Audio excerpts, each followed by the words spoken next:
Good morning সবাইকে। অনেক দিনের ইচ্ছা পূরণের জন্য বেরিয়ে পড়লাম শান্তিনিকেতনের উদ্দেশ্যে, আমি আর অঙ্কিতা দুজনে। তো এটা অনেক দিনের স্বপ্ন ছিল যে বাইক নিয়ে রাইড করব। তো হঠাৎই প্ল্যান করলাম চলো যে বেরিয়ে পড়ি বাইক নিয়ে। তো কোথায় যাওয়া যায় মনে হলো কাছে পিঠের মধ্যে 150 to 160 কিলোমিটারের মধ্যে শান্তিনিকেতন।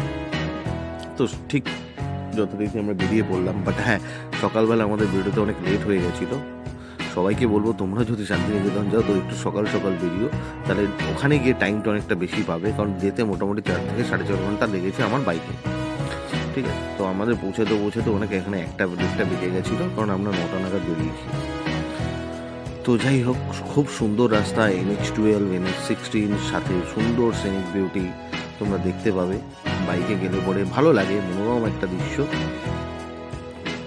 আর বলে দিই শান্তিনিকেতনের ব্যাপারে, আমরা খুব বেশি সময় যে ওখানে কাটাতে পেরেছি, খুব ঘুরতে পেরেছি তা নয়, কারণ ওখানে আমরা আমাদের সাথে একটি গাড়িও ছিল, আমাদের ফ্যামিলির বেশ কিছু লোকজন ছিল।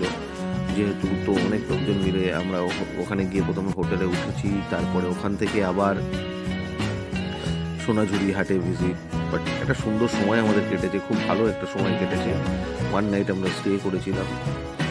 তো এরপরে আবার চেষ্টা করবো শান্তিনিকেতন যাওয়ার। হ্যাঁ, অবশ্যই আমি তো গেলে বাইকেই যাব, কারণ আমার তো খুব ভালো লেগেছে, রাস্তাও ভালো লেগেছে, বাইক চালাতেও খুব ভালো লেগেছে।